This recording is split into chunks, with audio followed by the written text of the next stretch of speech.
भूतिया हवेली की रात। एक छोटे से गांव में एक हवेली थी जो रात के समय बहुत भूतियां होती थी। गांव वाले कहते थे कि उस हवेली में रात को अजीब अजीब आवाज़ें आती थीं। लेकिन एक उत्साही युवक नामक अर्जुन ने निर्धारित किया कि वह उस हवेली में रात बिताएंगे और सच्चाई को जानेंगे। रात का समय आया और अर्जुन ने अपने साथ कुछ दोस्तों को लेकर हवेली की ओर बढ़ा।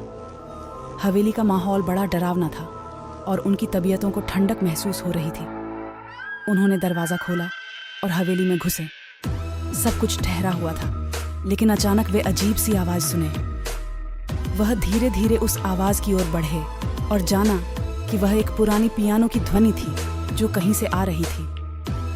अर्जुन ने अपने दोस्तों से कहा, यह तो सिर्फ म्यूजिक है, कुछ भी खास नहीं है। लेकिन उन्होंने देखा कि पियानो स्वयं बज रहा था, कोई भी उसके पास नहीं था।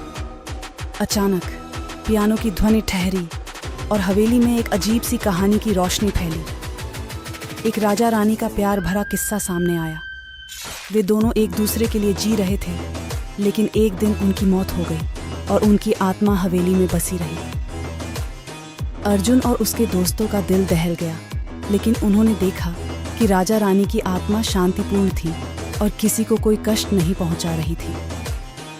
धीरे धीरे उन्होंने समझा कि यह भूत इस दुनिया में बस गए हैं, किसी की बुराई नहीं कर रहे हैं। वे रात भर आत्मा की कहानी सुनते रहे और बच्चे की तरह आत्मा के साथ खेलते रहे। सुबह होते ही वे गांव में वापस लौटे, लेकिन उनका दिल भूतिया हवेली के साथ जुड़ गया था।